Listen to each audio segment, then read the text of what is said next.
This is the Administration Committee for the 9th of December, 2020. We have two items on the docket, Ordinance 2029 and Ordinance 2033. We'll start with 2029. This is the design of the city logo and city seal, and here to present is City Clerk Nicole Bolden.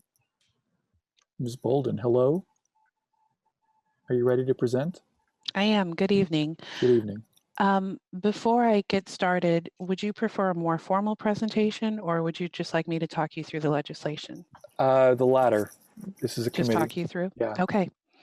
Okay. So we discussed this a couple of months ago, where I had looked and seen that we needed to update our city seal. So the legislation that we came up with actually describes the new city seal, how it can be used, what type of enforcement will go along with it, and any violations or penalties for misuse.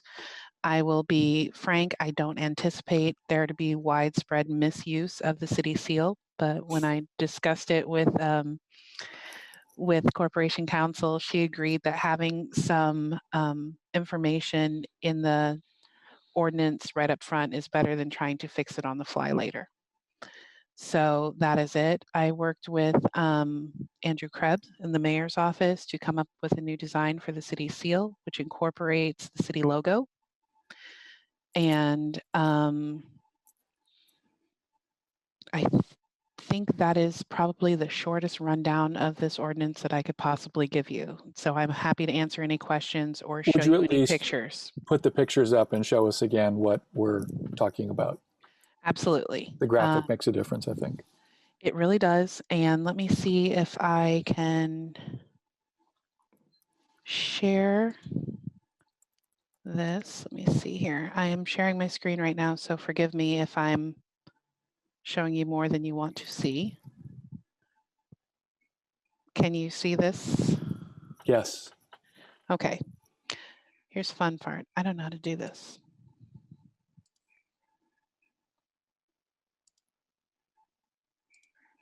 Okay, so I'm going to flip through these really quickly, but this is the proposed city seal.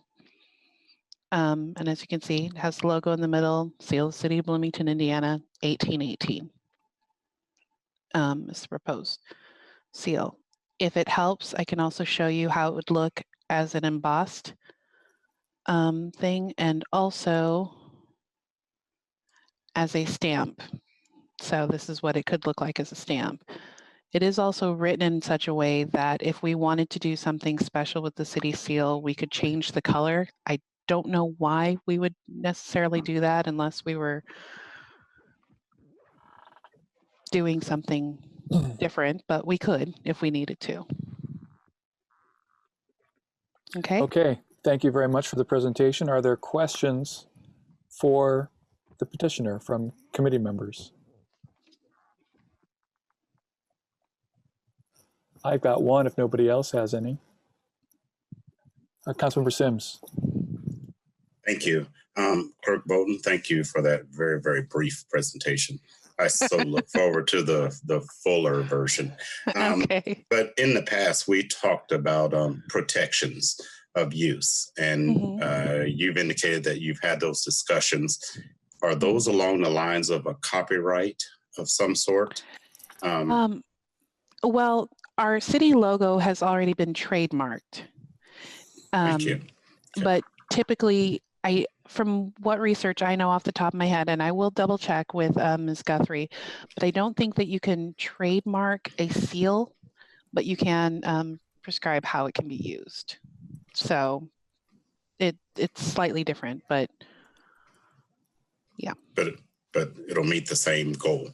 Yes. Okay. Yes, it will. Thank you. Thank you. Councilmember Scambaluri. Yes, thank you. And I wonder, Clerk Bolden, if just the fact that we've trademarked the city logo is somehow embedded in the seal, and somehow it extends to cover that too. Maybe that's so. Anyway, my thought. It's a great thought, and I wondered the same myself. Yeah, thank you for working on this, though. I think it's a nice addition and good to keep track of too. So. Yes. Councilmember Rallo, any questions? I did. No, I don't. Okay. One question. Well, first of all, could you put up the old logo as you rendered it just to show us what we're leaving behind? I'm still entertained by it. Yes, if you'll give me a second again. I apologize to all of you. I'm not very adept at switching back and forth. So That's fine. Well, while you're doing that, the other question I have is, I think you were talking about, modifying the seal on special occasions. Like I imagine maybe a banner celebrating 200 years. Is that the kind of modification that you were talking about? actually, I was thinking, when I was looking at it, I was thinking about things like when we celebrate Pride and a lot of logos get changed into rainbow logos and that sort of thing. It's the same thing though, yeah. If the city wanted to do something like that, it could do it. Or if you, I can't come up with many other instances, or if you just wanted to do a red themed something with the city seal in red as opposed to blue. I wonder if the code could be adapted slightly so that it says that as long as it has these elements in it, it's the official seal. It may have an additional element added to it occasionally, but these elements make up the seal. That's actually how it's written. Okay. Which is, it actually describes the seal in detail with that information, and then it says it can be done in another way if necessary. It just has to be approved. Okay, so I mean, it's not official if we can amend it at any time. What do you mean? Well, I mean, if it has to be, who has to approve? The city clerk. Oh, okay. And that is because the city clerk is the keeper of the city seal by Indiana code. Okay. So I'm not going crazy with wanting to control everything. It's just part of the job. Well, you're not, but some rogue future clerk. That is true. I mean, we could have a future clerk who refuses to relinquish the city seal, but I hope that never happens. I'm not going to worry about it. Okay. Look at that old seal, the little Yes. nuclear symbol in it. Yes. I don't recognize that city at all. I don't remember us being famous for nuclear power, but that's not what they meant at the time. I'm glad we're leaving this behind. I don't think so, but yeah. Yeah. Any other questions on Ordinance 2029? Councilmember Scamboluri. Just going back to the old seal, it said Ordinance 71. Don't put it up. That's okay. Okay. 71 something. So may I conclude that was in 1971 that we came up with that? Yes, that was Ordinance 7166. So that was the ordinance that established the city seal, and it was after reading that ordinance that I realized it was different from the city logo, which you adopted in 1986. And that was Resolution 8602.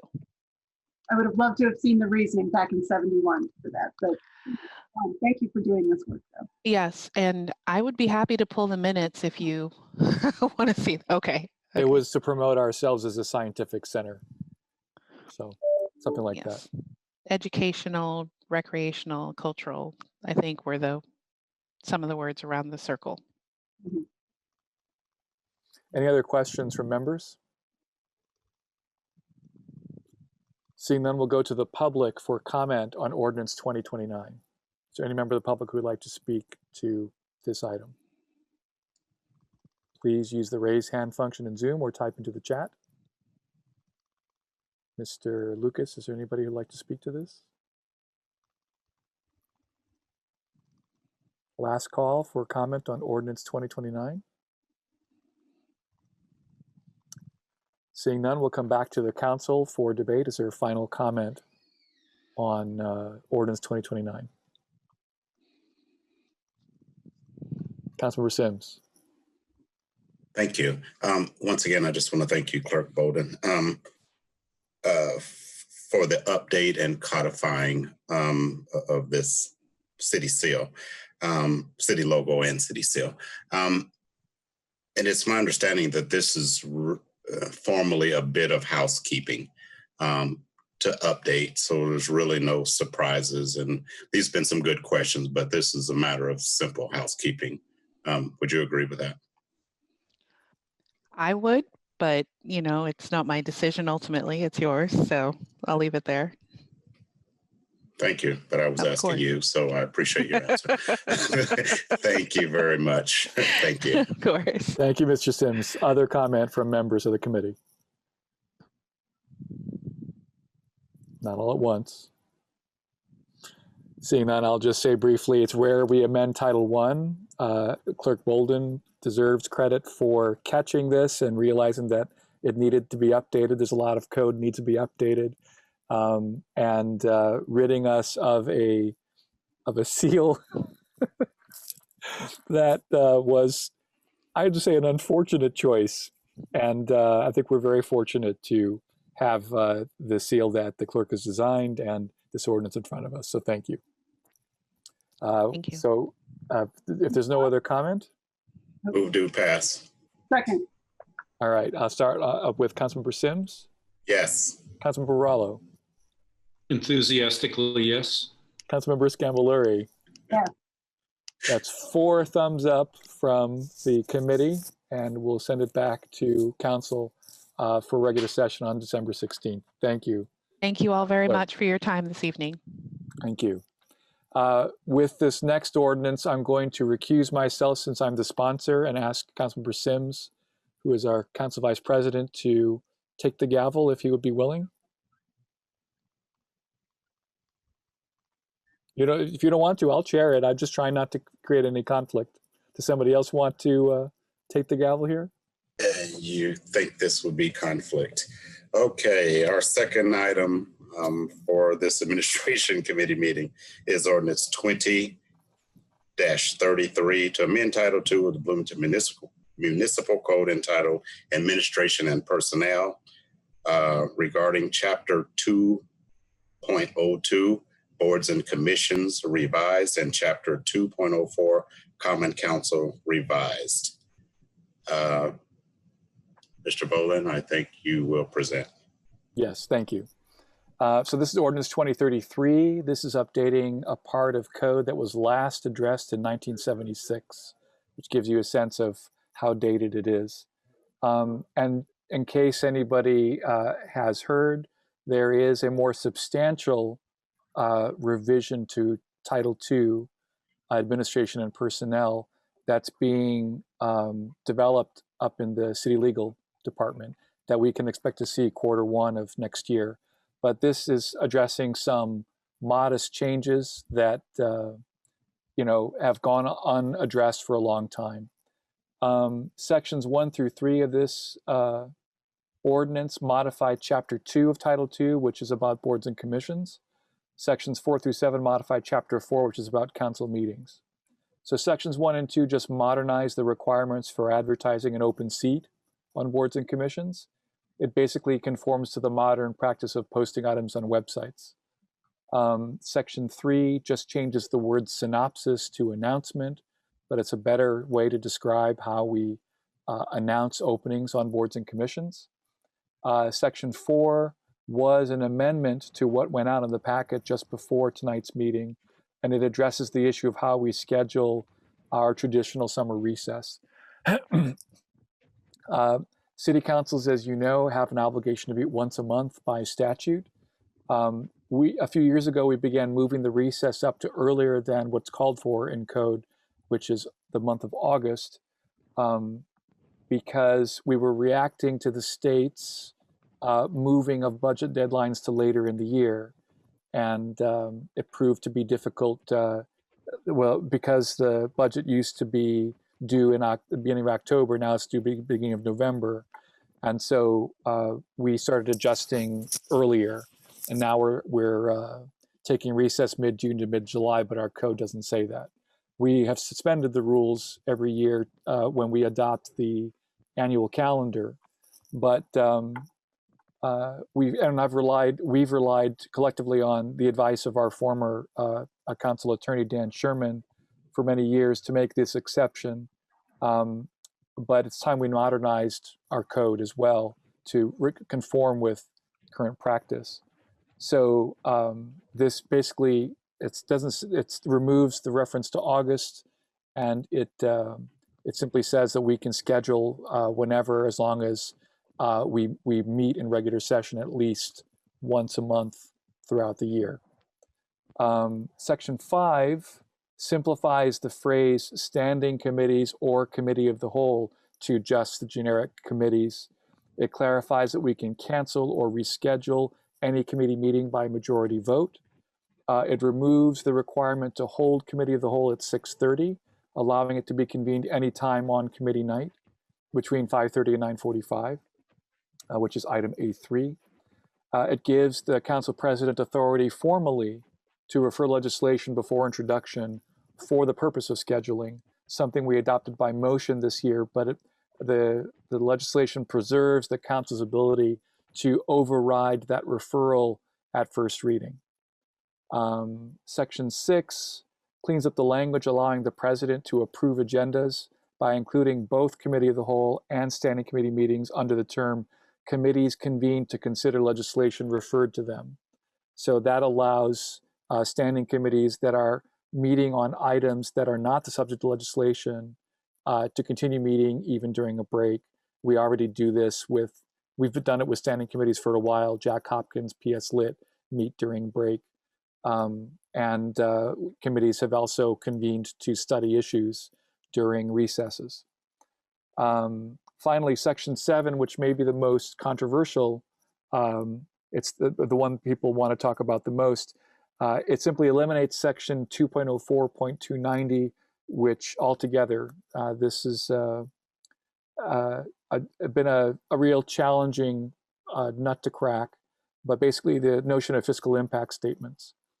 Councilmember Neer in 2013 had done some research and discovered that the concept of a fiscal impact statement goes back in Bloomington to 1959. That's how old this idea is. And certainly the code that governs it was written in the mid-70s. And I debated extensively with Stephen Lucas and Heather Lacey from the council office. And we went back and forth about it. One time I argued for keeping it, then they argued for keeping it, and I argued the opposite. And finally, I decided to recommend just scrapping it altogether. Here's why that I think that the notion of fiscal impact statement is no longer practical. First of all, appropriation ordinances are legislation that have their fiscal impact literally built into them. So a fiscal impact statement would be utterly redundant for an appropriation ordinance. Resolutions generally are not binding. Sometimes we have a confirmatory resolution for a grant or for a tax abatement, but once again, the fiscal impact of that resolution is baked into the presentation. So the filling out of a form would be redundant. That leaves regular ordinances. Now, all the ordinances that make up the budget are literally about fiscal impact. So it would be redundant to supply one for the budget. Budgets are strictly regulated by the state, which is why the administration has to come to council at least twice a year to move unspent money with an appropriation ordinance, which is again, self-evident fiscal impact. If the administration brings an ordinance to the council, they always tell us if it will have a fiscal impact. We ask them always, do you have the budget for this? If they don't, they have to ask for more money through an appropriation ordinance, once again, making fiscal impact self-evident. Literally, the only reason to keep this code would be, in the 21st century, that is if council members originate legislation. Even then, if their legislation will have a fiscal impact, department heads will point it out, and the member will have to get the administration to initiate an app board to pay for it. So in short, to my mind, there's no way that a fiscal impact will escape notice. The filling out of this form is so redundant that it was never done until late this year, when it was pointed out to us that this code still existed.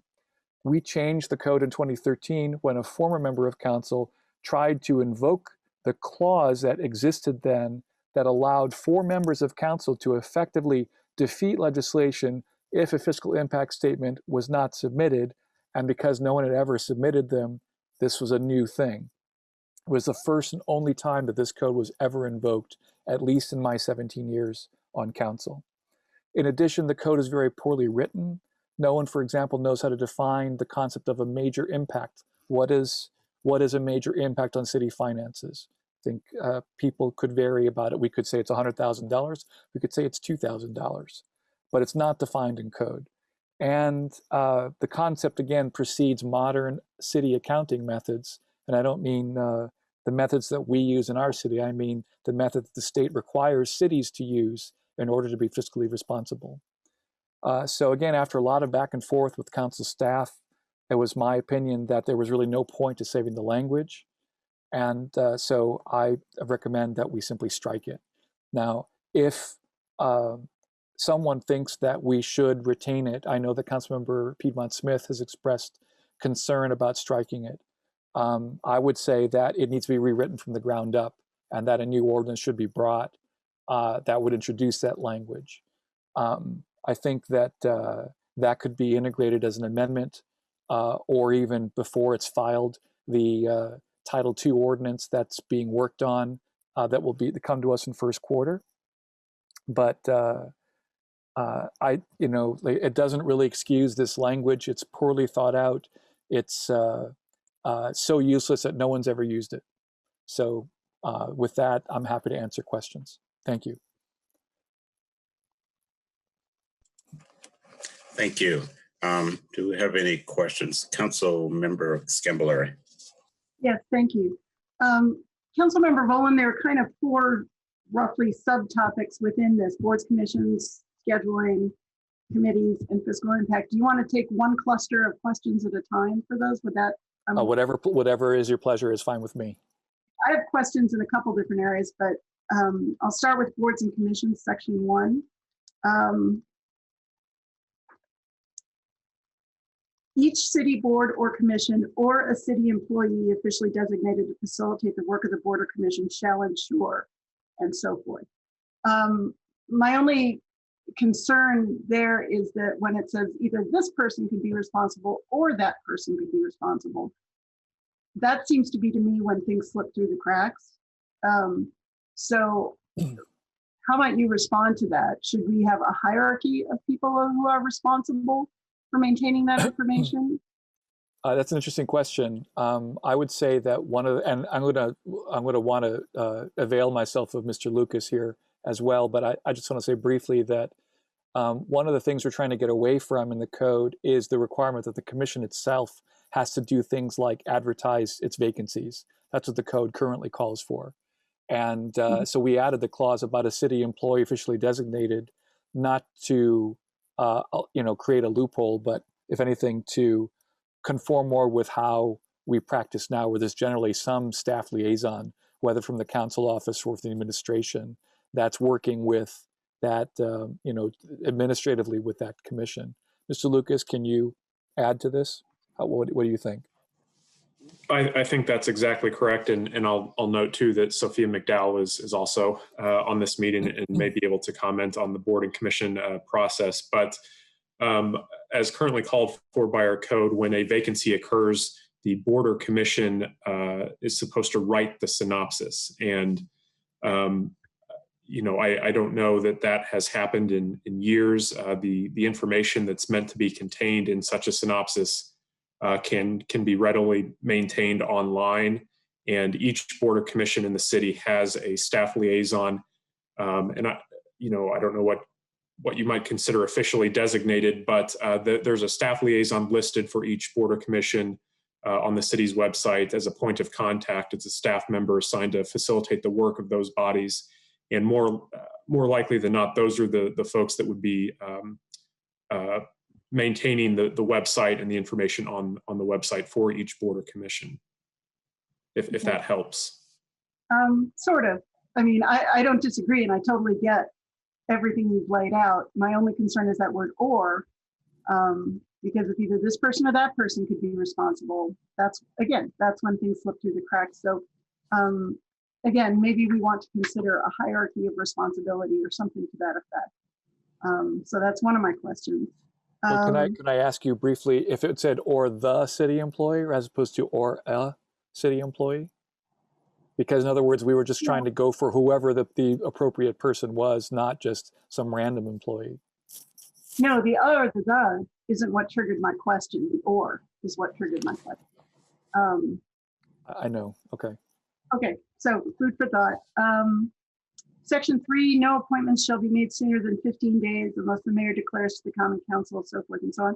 When might that occur? What could be an example of that? Mr. Lucas? That's a good question. That language currently exists in code, and I haven't been at the city for a long amount of time, but I've not seen it invoked in the time I have been here. I don't know if a quorum issue may come up where a board needs to act, and for whatever reason they've had a number of vacancies all occur at the same time. I don't know. Maybe somebody who's been here longer might remember a time when that's been invoked, but I've not seen it or come across it. Okay. Thank you. I would perhaps onto that at some point. But yeah, I would just be curious as to what might trigger that possibility. That's all I have on boards and commissions right now. Thank you. Any further questions, Councilmember Rallo? Yeah, I had one. Could you clarify, Council President Volin, about the committees, council committees meeting during breaks? Because we would suspend committee of the whole from having meetings during breaks. Why would we have council committees like this one meet during breaks? They couldn't meet to handle legislation. They could not. Right. If legislation was referred to them, they could not meet during break to consider legislation. Okay. Okay. Thanks for that clarification. Thank you. But tagging on to that, they may not consider legislation, but they could meet for other purposes other than legislatively. Is that what I'm hearing? Yes. This conforms with current practice. I mean, PS Lit meets during the summer. Well, I think the question was more with, okay, thank you. Do we have any further questions? Councilmember Scambolari? Yeah, are there any other round ones or should I jump in? We're now in round 2, jump in. Fiscal impact statements, and I'd like to invite Controller Jeff Underwood to pop in on this one, please.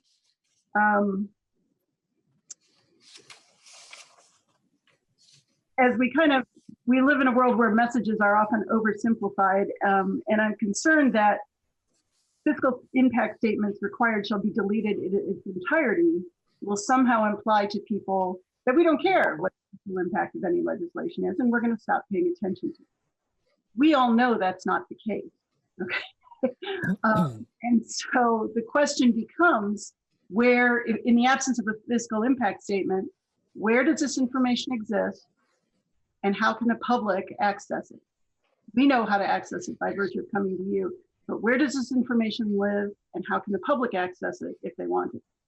Well, again, it breaks down kind of as Councilmember Volin talked about, in that different if it's a budget legislation, the fiscal impact statements are included in the legislation. We do the same thing with any additional appropriation ordinance. So it's a matter of, we have always had those, we will just now add those to the legislation. So it's a state required form. So the appropriation ordinances are the biggest impacts, financial impacts that we ever bring forward to the administration.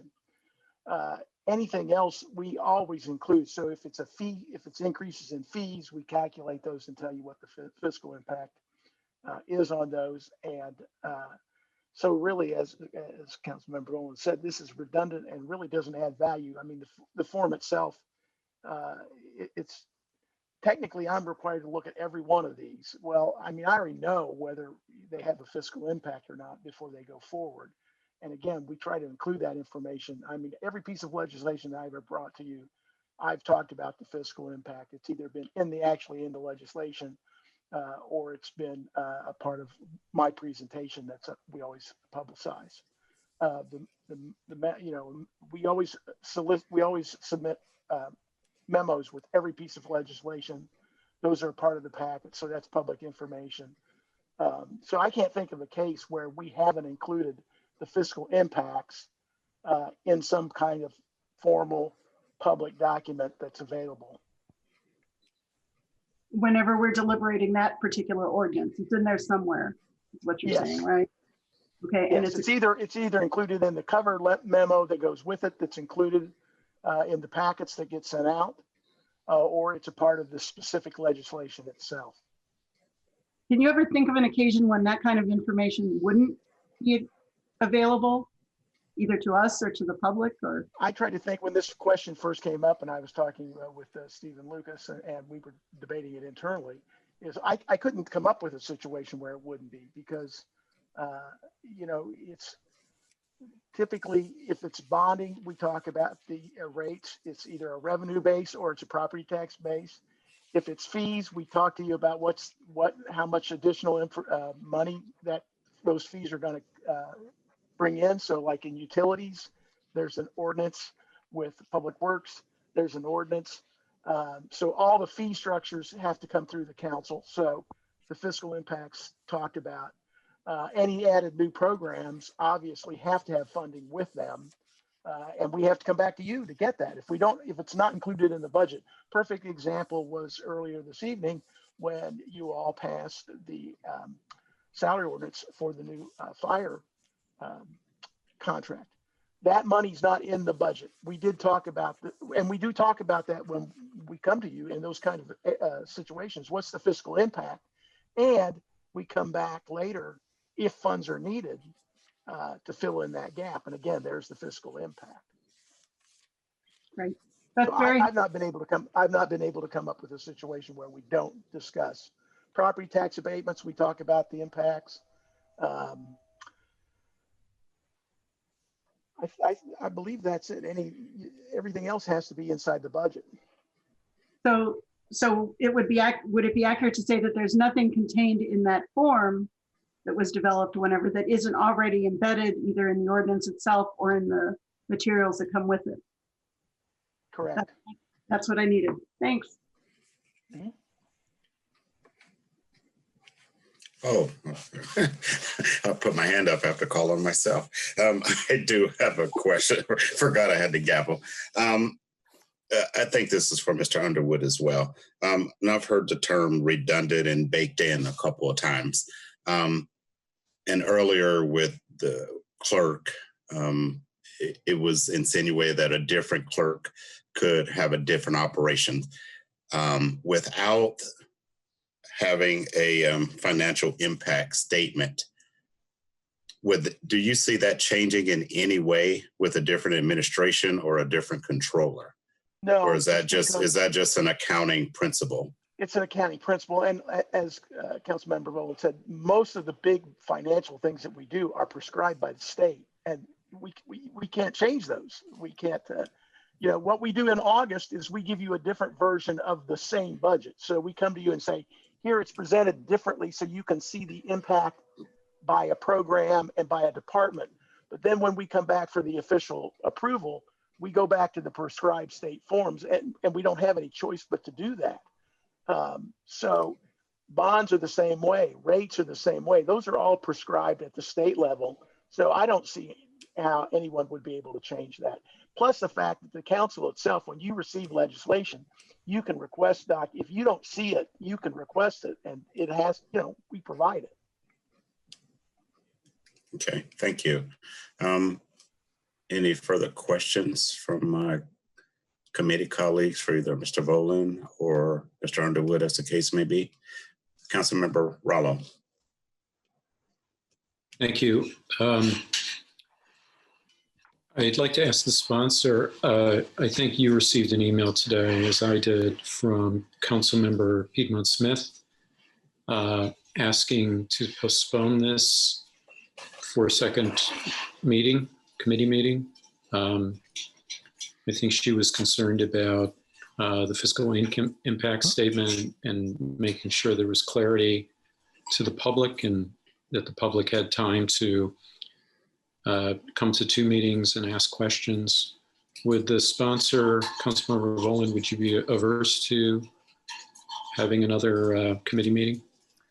I wouldn't, and I told Councilmember Piedmont Smith that I don't really care if it passes in 1 meeting or 2. But I think you've heard Mr. Underwood point out sort of, I mean, if her concern is fiscal impact statements, there's more than one way to manage this. Certainly we can have a second hearing that would be in January. We have to figure out how to renumber it and everything. But I mean, I'm at a loss to figure out what, you know, I mean, I don't know what else to do with this language. It seems useless.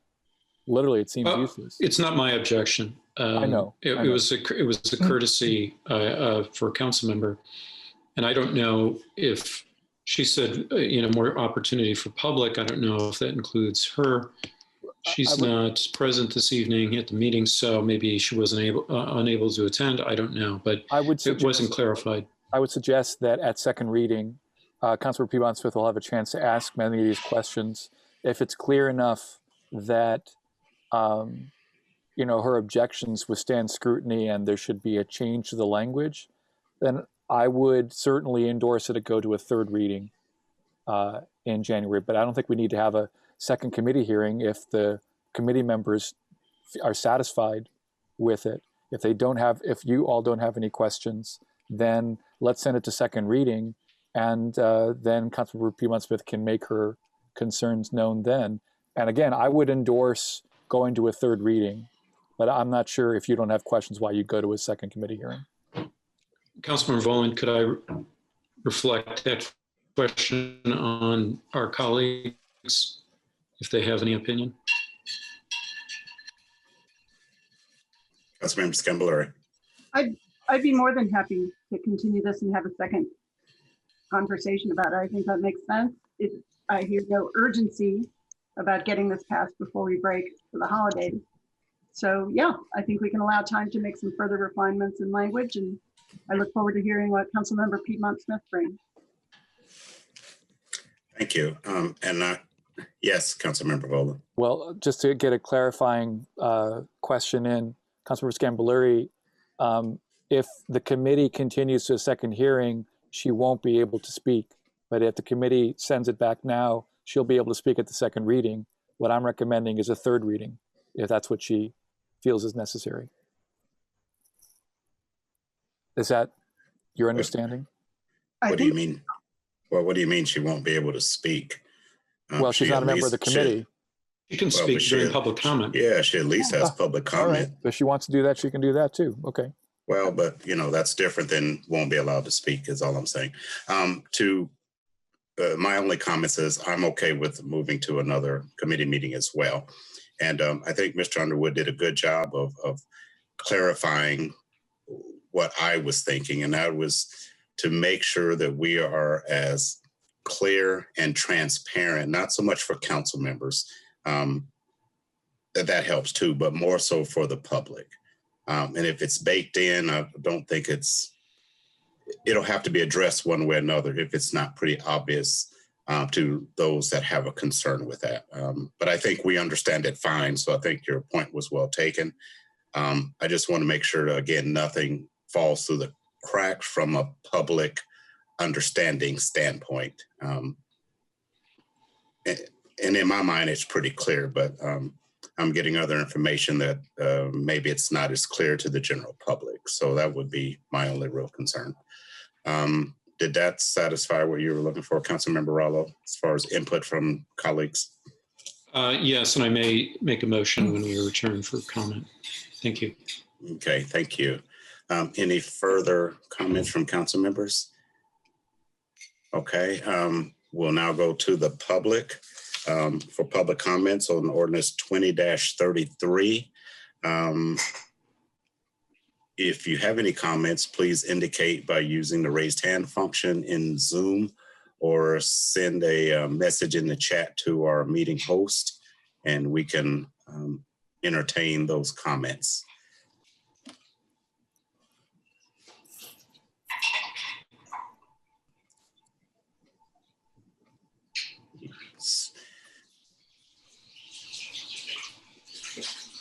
No takers. Okay. Okay, and raising the question to the public again. Comments going once, going twice, seeing none yet. Okay, thank you. Seeing no comments from the public on this ordinance, we will go back to committee members for final comments or a motion if Councilmember Rallo is so inclined to do so.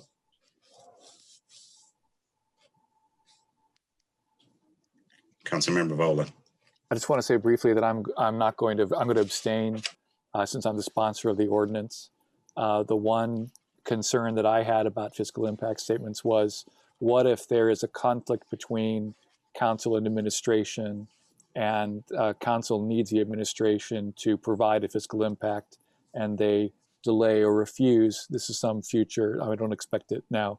I'm not sure why that circumstance would even happen, but that's the only reason why I can even think of there being a need for some kind of regulation. And even then, it would need to say something like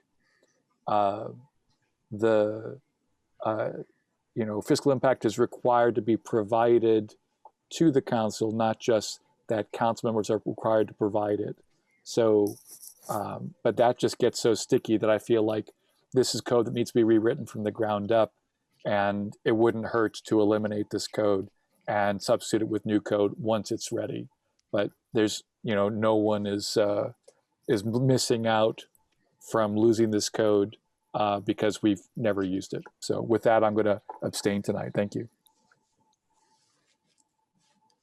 Thank you. Well, I'll make a motion to postpone our deliberations on this to a future administration committee meeting. Second. Okay, it's been moved and seconded that we move tonight's meeting to a future administration committee meeting. And calling the roll, Councilmember Volan. Abstain. I vote yes. Councilmember Scambluri. Yeah. Yes. Councilmember Rallo. Yes.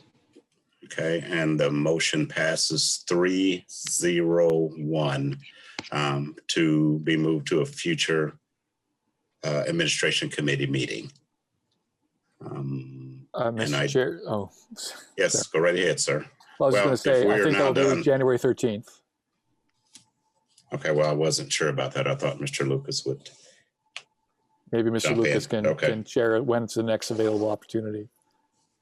It depends on whether the council approves that as a committee meeting as part of its annual schedule. So there should be some clarity provided, hopefully next week, what the council's schedule for next year will look like. If the committee wanted to clarify that this would be heard at the next scheduled committee evening, perhaps that could help clarify. Okay. Thank you. And not having a final future scheduled date with those possibilities, as Mr. Lucas just explained. Do we have any other final comments? I think our business is done. Seeing that, well, hang on first. I am now passing you back the gavel. now you can say our business is done. Thank you, Councilmember Sims, and you're quite welcome. Well done. Are there any final comments before we adjourn? I think we did that. It's just you have the gavel to say we have no further business. Seeing none, this meeting is adjourned. The meeting channel will stay open for the Community Affairs Committee to start at 8:30. Thank you all.